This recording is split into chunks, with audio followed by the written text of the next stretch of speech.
What's up, guys? Welcome back. I guess this is really a rant today. I know I haven't made a video in a while. I'm getting ready to be going to Foxcast Media's The Ford Takeover in Jackson, Tennessee. So if you guys are going to be there, I'll see you there. But first of all, look at this clip.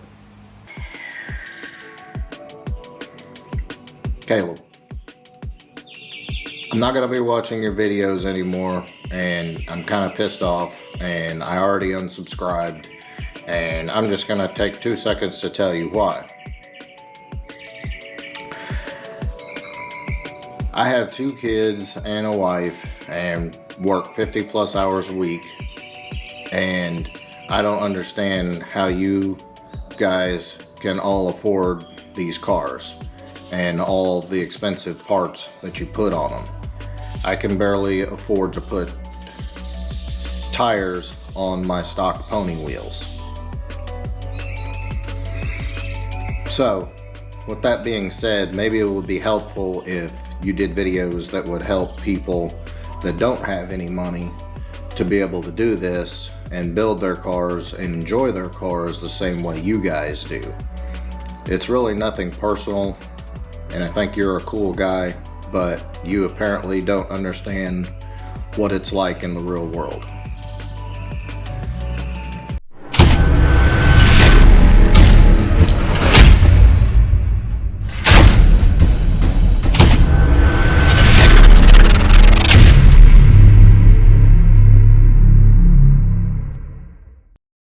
All right, that's an email that Caleb got from Foxcast Media. He did a real good job explaining, he was politically correct when he addressed it. I just wanted to address it a little further. I don't know who that guy is or whatever, but obviously, like I said, he's frustrated. He can't build his car like other people are building them. But there's 3 things. Maybe it's not his time to build a car. Maybe it's time to just take care of your family. Or maybe this isn't a hobby for you. Or there's just so many things. Maybe you should need to work harder. First of all, maybe it's time for you. I'm going to go back to my dad. When I was a kid, my dad worked. He worked so my mom could stay home. He would take us to school, drop us off, and then he would not be home at night until 9 o'clock at night. Every night during the week. He had a 53 Ford that he had for probably before I was born. He did not have the money to fix it at the time. He knew that. So it sat and sat and sat, and finally he sold it. But once we were out of school, out of college, he bought another 53 Ford.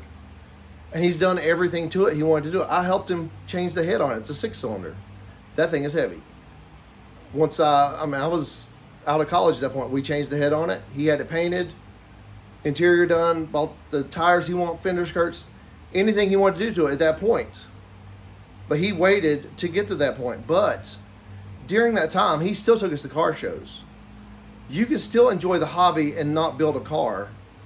Like coming to Foxtoberfest or the Fox Gathering or Ford Takeover, that's not that expensive. You bring your kids, let them see the cars, you make plans.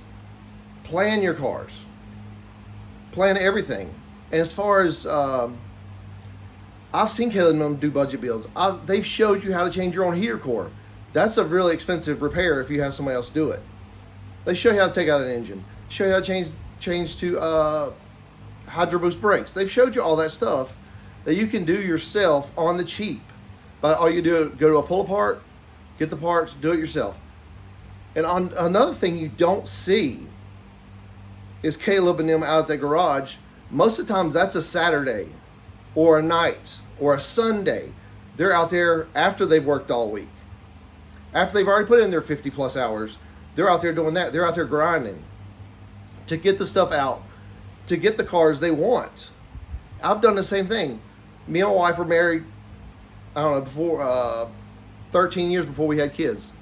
During that time, I would work at night doing side jobs for people, which Caleb's talking about doing side jobs. I would be doing signs for people. I flip printers, which that's what the camera's sitting on right now is a printer I'm flipping. And that's stuff I do at night on the side after I work all week. It's just, you got to find something that you can do on the side to make money to pay for these cars. For the last 20 years, when my mom and dad asked me what I want for Christmas, I was like, either want money or I want this part.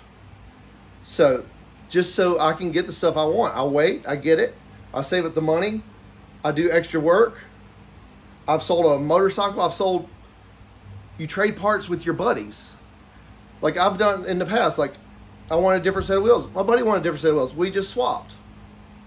I polished them for him to kind of sweeten the deal. Buy used parts. Caleb adjusts that too. I don't think until like, I've had my car since 1995. Me buying a brand new part myself probably didn't happen until 15 years after I had the car. I always bought used parts. I always bought the parts that people didn't want. I would clean them up, paint them, put them on my car. And for years, when spray paint was cheap, I would spray paint my car to get one color. I couldn't tell you how many times I spray painted my car out in the backyard just to get it one color to make it presentable. It's just, I know the guy's frustrated. He's in a time of life where the money's not lining up. But there are things you can do, or there's things you just wait on. So I just want to come on and defend Caleb a little bit and just to let you guys know what's happening. And there are things you can do and things to do to build your car the way you want. And if not, you can't build it the way you want, just wait. Until it's time, you'll get to that point when you can do it. And then we'll be seeing a cool car. But until next time, I'm out of here.